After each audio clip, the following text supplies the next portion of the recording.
ओम श्री परमात्मने नमः। ओम श्री गुरुभ्यो नमः।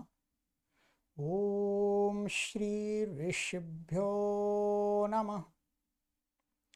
ओम सहना भवतु सहनौ भुनक्तु सह वीर्यं करवावहै तेजस्विनावधीतमस्तु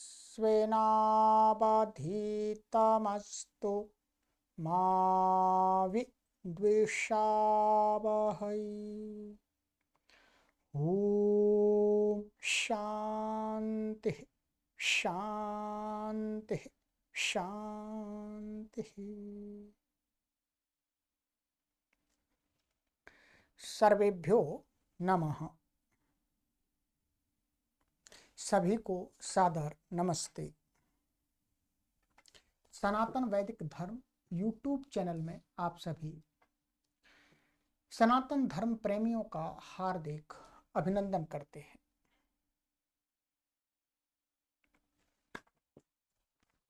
मित्रों, सत्यार्थ प्रकाश स्वाध्याय की श्रृंखला में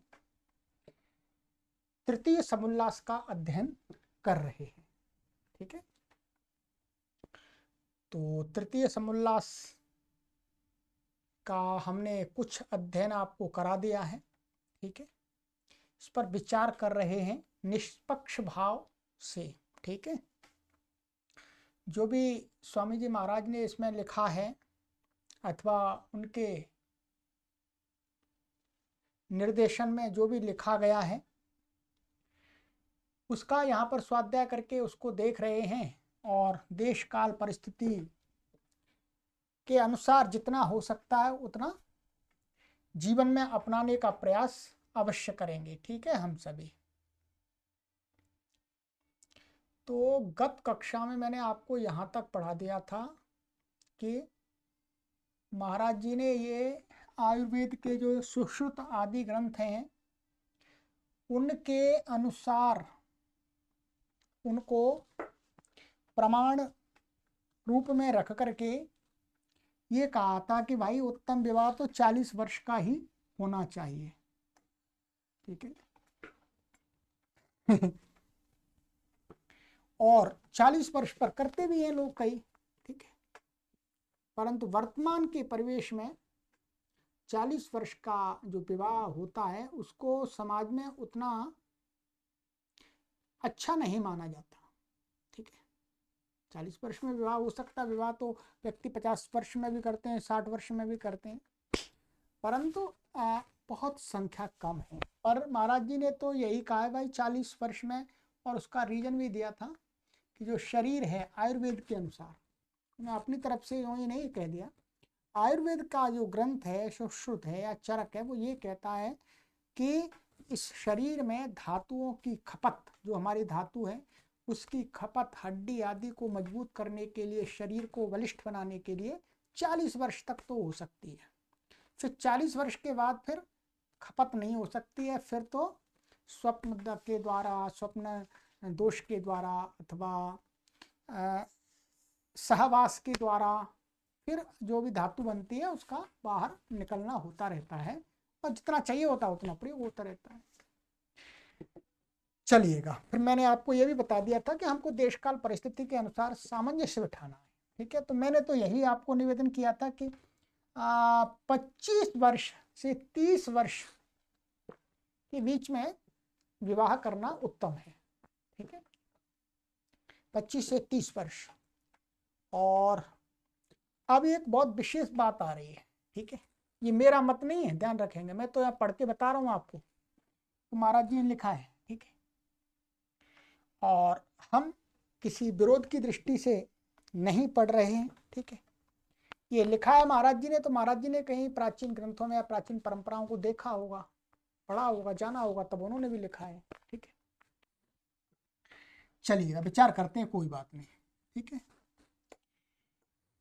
प्रश्न किया है किसी व्यक्ति ने, कोई प्रश्न कर सकता है, किया है स्वामी जी ने करके, क्या यह ब्रह्मचर्य का नियम स्त्री व पुरुष दोनों का तुल्य ही है?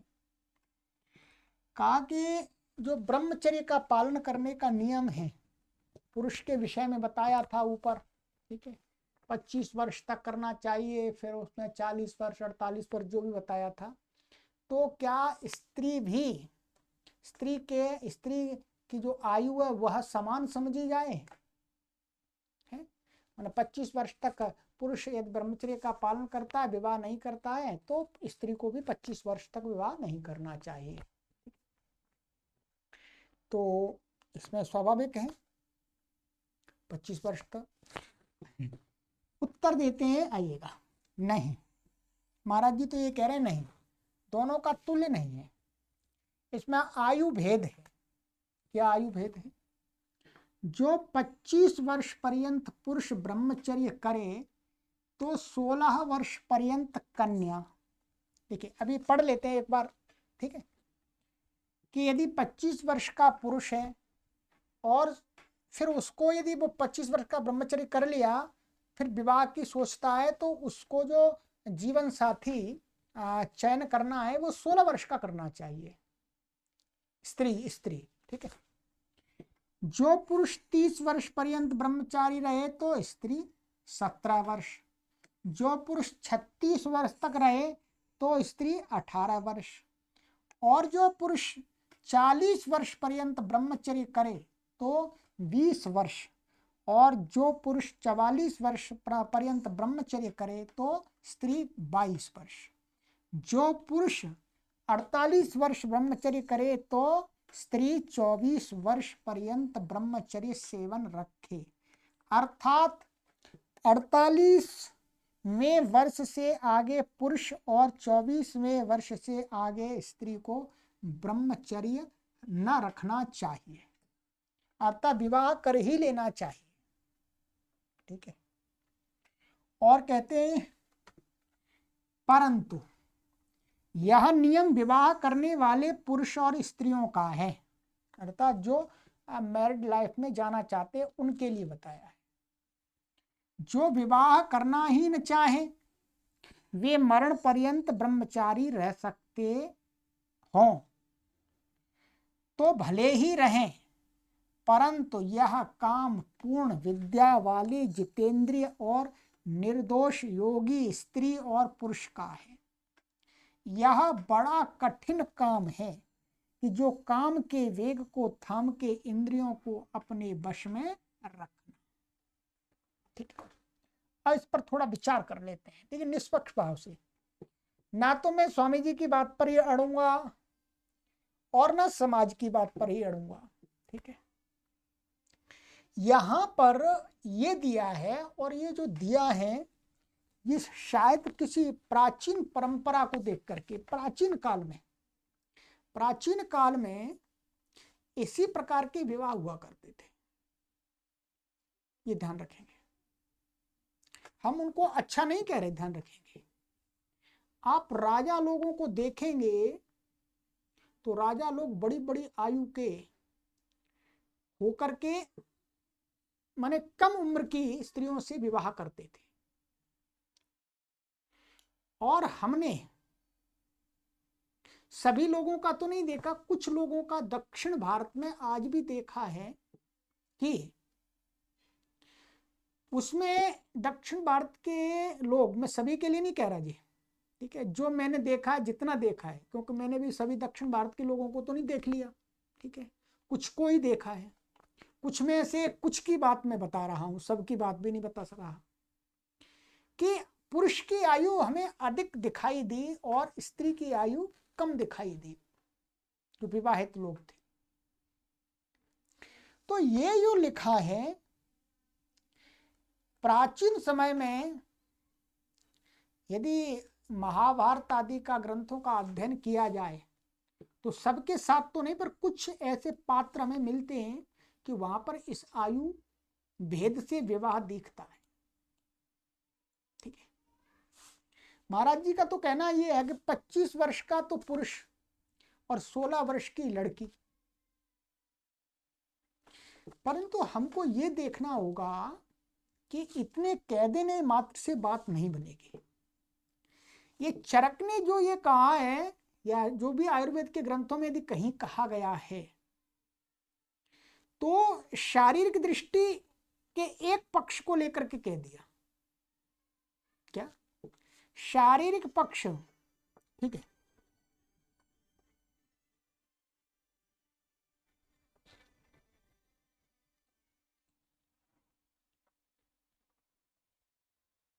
तो ये जो लिखा है कि शारीरिक दृष्टि से इनका मानना है, ठीक है, इनका मानना आयुर्वेद आदि ग्रंथों के अनुसार लिखा है कि 25 वर्ष का पुरुष और 16 वर्ष की स्त्री, और 30 वर्ष का पुरुष और 17 वर्ष की स्त्री, और 40 वर्ष का पुरुष 18 वर्ष की स्त्री, नहीं 36 वर्ष का पुरुष 18 वर्ष की स्त्री, और 40 वर्ष का पुरुष और 20 वर्ष की स्त्री, 44 का पुरुष 22 की स्त्री, 48 का पुरुष 24 की स्त्री। परंतु जो वैवाहिक जीवन होता है उसमें केवल और केवल शारीरिक ही नहीं देखा जाता है। शरीर की दृष्टि से, जैसे आज के समय में चाहे आप डॉक्टरों की बात करें, मेडिकल की बात करेंगे, तो भी कोई भी स्त्री 16 वर्ष में संतान को उत्पन्न करने के लिए पूरी तरह से समर्थ नहीं होती है, ठीक है। वैसे तो आपको बहुत सारे धार्मिक ग्रंथों में 11 वर्ष की लड़की के विवाह का भी विधान मिलेगा, परंतु वो बिल्कुल भी सही नहीं है। और हमारी दृष्टि से, हमारे विचार से, मेरा विचार अपना है, आपका विचार अपना आप भी दे सकते हैं, ठीक है। ये तो महाराज जी ने लिखा है, अब महाराज जी ने लिखा है, इसका क्या कारण है पूरा सटीक तो हम भी नहीं कह सकते, ठीक है। परंतु हम इसको एकदम कट भी नहीं कर रहे हैं, परंतु हम अपना विचार दे रहे हैं कि 25 वर्ष का पुरुष तो संतान उत्पत्ति में समर्थ होता है, पूर्ण सही, परंतु 16 वर्ष की कोई भी लड़की संतान उत्पन्न करने में पूरी तरह से समर्थ नहीं होती है। इसी को ध्यान में रखते हुए सरकार ने भी नियम बनाया ही है, 16 वर्ष की आयु तो नहीं रखी, ठीक है। और फिर आगे जो इसमें भेद किया जा रहा है आयु का, कि 30 और 17, ये भी थोड़ा सा व्यावहारिक नहीं लगता है, क्योंकि एक स्त्री और पुरुष का जब विवाह होता है तो उनके शारीरिक स्थिति के साथ साथ में उनकी मानसिक बौद्धिक शक्ति की क्षमता भी देखनी होती है, कि दोनों का जो मानसिक स्तर है, बौद्धिक स्तर है, वो भी समान में समतुल्य होना चाहिए। थोड़ा मोड़ा अंतर तो चल सकता है, ठीक है। आयु के हिसाब से हमारा बौद्धिक स्तर भी घटता और बढ़ता है, ये तो आप सभी जानते हैं। हमारा सोचने का तरीका, हमारे अनुभव बदलते रहते हैं, ठीक है। हम वो अनुभव हमारे जीवन को पूरे को परिवर्तित करते रहते हैं, ठीक है। जो हमारा 25 वर्ष में व्यवहार होता है और वही फिर 30 वर्ष बाद हमारा व्यवहार अलग प्रकार का होता है, क्योंकि हमारा जो बौद्धिक स्तर है वो थोड़ा सा और स्ट्रांग हो जाता है, सोचने का हमारा तरीका बदल जाता है।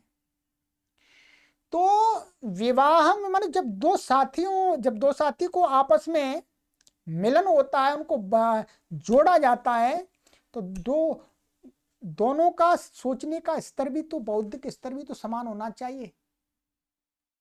16 वर्ष की स्त्री और 25 वर्ष का पुरुष, दोनों को सोचने की जो शक्ति है, दोनों का जो सोचने का तरीका है, वो बिल्कुल अलग अलग होगा, ये समझ लीजिएगा। 17 वर्ष की स्त्री और 25 वर्ष का जो पुरुष है उसका भी तरीका बिल्कुल अलग अलग होगा।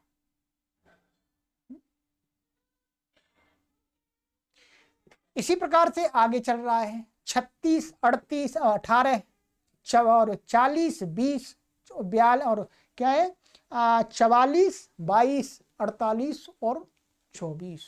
24 वर्ष की स्त्री और एक 48 वर्ष का पुरुष, दोनों का सोचने का तरीका तो बिल्कुल अलग। इसलिए हमारा इतना कहना है इस प्रश्न पर और इस उत्तर पर कि अभी ये जो बताया गया तरीका है ये समाज में लागू नहीं हो सकता। स्वयं भी हम आर्य समाजी हैं चाहे नहीं है, कोई भी है नहीं, हम बिल्कुल स्वामी जी का विरोध नहीं कर रहे हैं, ठीक है, परंतु हम स्वयं पर विचार करके देखें कि यदि मेरी बेटी है, मेरी बेटी यदि 24 वर्ष की है तो मैं कभी भी 48 वर्ष के पुरुष के साथ या 44 वर्ष के पुरुष के साथ उसका विवाह करने के लिए तैयार नहीं होगा। चाहे समाज का दबाव ना हो मानो तो भी नहीं तैयार होगा, क्योंकि सामंजस्य बैठेगा ही नहीं। 48 वर्ष का पुरुष और 24 वर्ष की स्त्री, सामंजस्य नहीं बैठेगा, वास्तव में शारीरिक दृष्टि से भी नहीं बैठेगा। आज के परिवेश में तो बैठेगा ही नहीं, कभी प्राचीन काल में कुछ होता हो वो पता नहीं है हमको, ठीक है।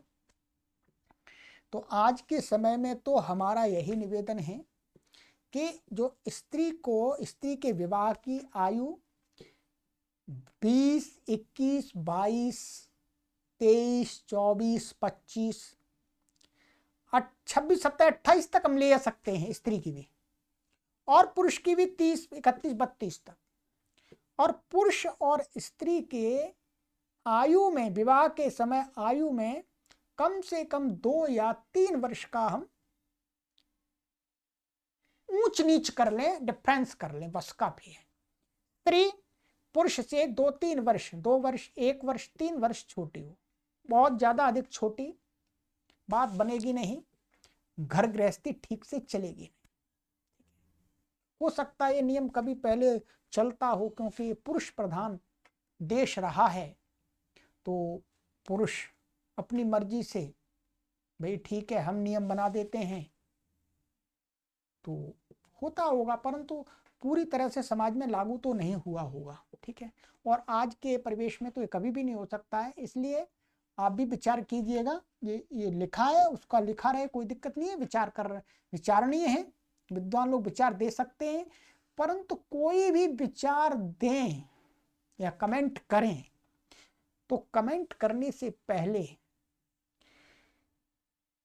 अपने ऊपर इसको घटा करके अवश्य देखें। क्या घटा करके देखना है? 2 प्रकार से घटा करके देखना है ठीक है। यदि आप स्त्री हैं तो आपको विचार करना है कि मैं 16 वर्ष की हूं, वो मैं 24 वर्ष की हूं, तो मैं 48 पुरुष से विवाह कर सकती हूं, मुझे अच्छा रहेगा।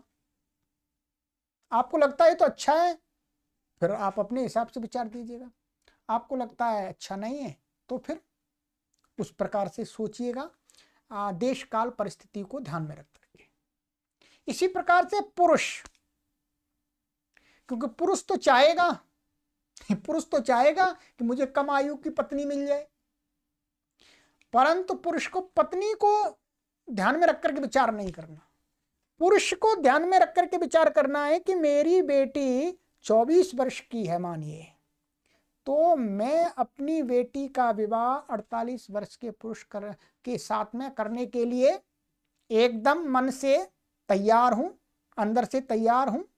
यदि तैयार हैं तो ठीक है, ये नहीं है तो फिर आपको अपना विचार बदलना पड़ेगा, ठीक है। तो हमारा कहने का तात्पर्य यही है कि ये लिखा हुआ है, हमने पढ़ लिया, आपको बता दिया है, ठीक है। बाकी ये व्यावहारिक अभी नहीं चलेगा, ठीक है। मैंने जो बताया आपको वही व्यावहारिक, और वो भी मैंने आपको आज के देश काल परिस्थिति को देख करके बताया है, ठीक है। मैं हूं और मेरी धर्मपत्नी है, तो मेरी धर्मपत्नी मुझसे 2-3 वर्ष तो छोटी है। ऐसा तो नहीं कि भाई मैं अभी मानिएगा 45 का होने वाला हूं और मेरी पत्नी कोई अभी 20 साल की, ऐसी तो नहीं है। और सही तभी चलता है, सोचने की जो सामर्थ्य है मेरी और उनकी दोनों की बराबर होगी, तभी तो घर की बातों पर हम विचार कर सकेंगे। सभी जो भी मुद्दे होते हैं घर गृहस्थी के, उन पर विचार करके उसमें सुझाव दे सकेंगे। ठीक है, एक 25 वर्ष का जो सुझाव देगा और एक 16 वर्ष की लड़की सुझाव देगी तो उनमें ऊंच नीच होगा, वो बात बनेगी ही नहीं। देखो, ये 16 वर्ष की जो लड़की है वो कभी भी 25 वर्ष के पुरुष के सुझाव के अनुकूल होगी ही नहीं। हाँ, वो अलग बात है, प्राचीन काल में ऐसा माना जा रहा पति परमेश्वर था, पत्नी को कुछ बोलने का अधिकार ही नहीं था, पुरुष जो कह दिया वो ही चलेगा। पर वो तो अभी चलने वाला नहीं है, चलेगा नहीं अभी तो बदल चुका है सारा कुछ। ठीक है, चलिएगा, तो ये हो गया।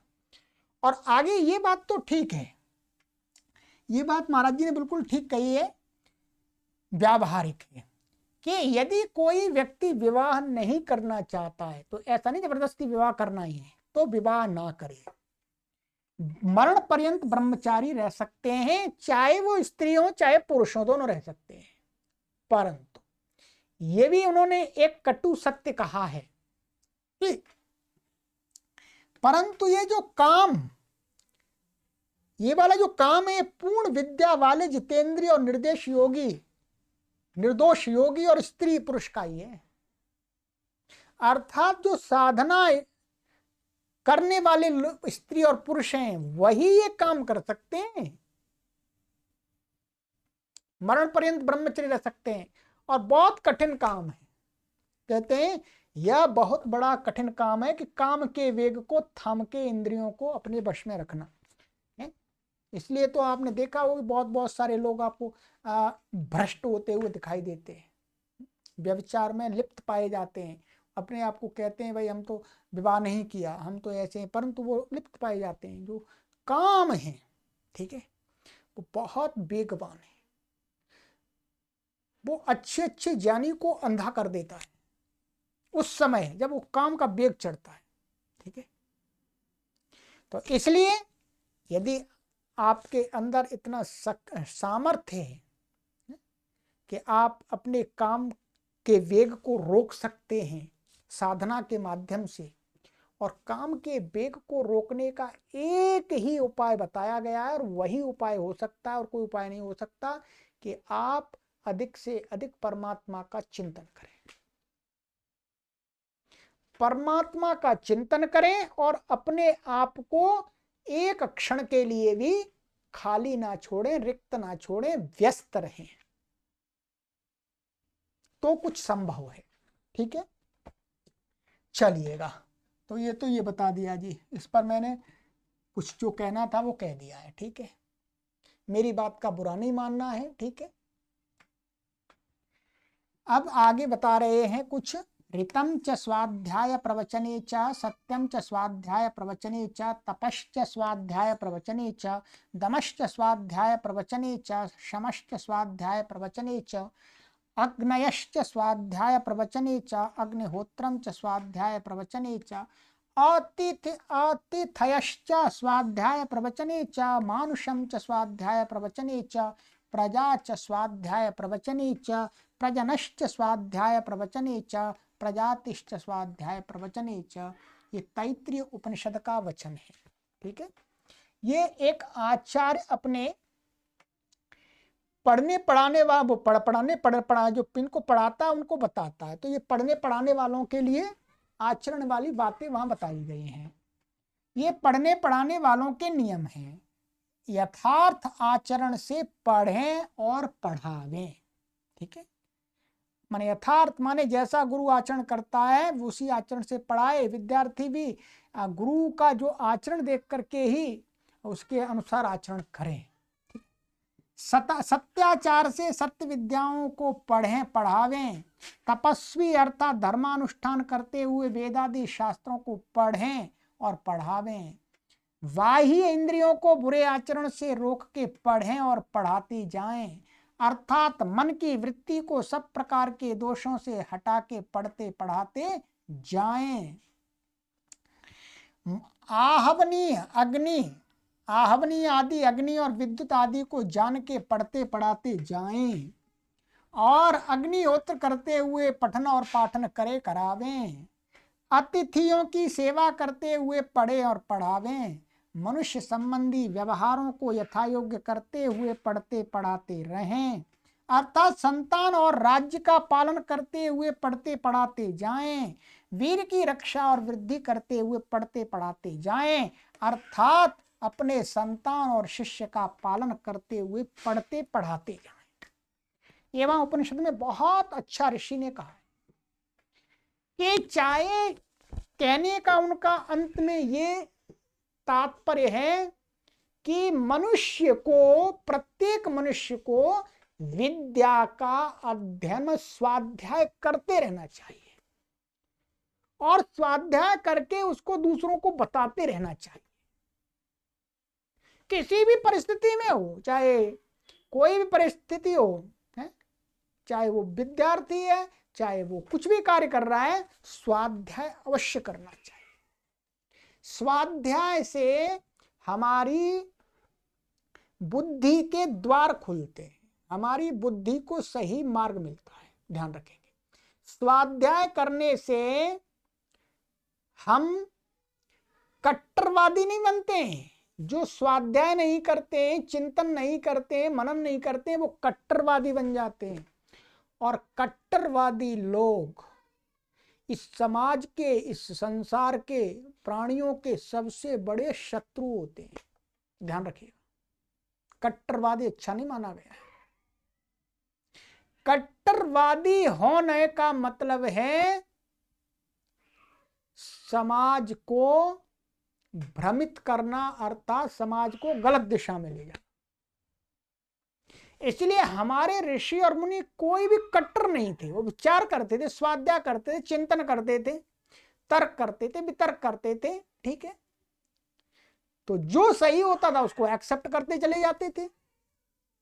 तो यहाँ पर विचार, यहाँ पर जोर दिया है इस पर तैत्तिरीय उपनिषद में कि प्रत्येक मनुष्य को प्रतिदिन स्वाध्याय अवश्य करना चाहिए। अर्थात कुछ न कुछ चिंतन मनन अवश्य करना चाहिए, स्वयं के विषय में, देश के विषय में, लोगों के विषय में, और भी अनेक प्रकार के विषय हैं, उन सब में सभी चिंतन अवश्य करना चाहिए। अनेक प्रकार के ग्रंथ हैं, उनको पढ़ना चाहिए, वेद उपनिषद हैं, उनको पढ़ना चाहिए। ठीक है, तो ये कहा है। आगे और बता रहे हैं, पढ़ने पढ़ाने वाले लोगों से संबंधित ये कि पढ़ने वाले भी इन बातों को जाने और पढ़ाने वाले भी जाने।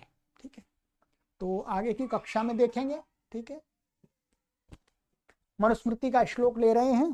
ठीक है, चलिए आगे की कक्षा में मिलते हैं। सभी को सादर नमस्ते।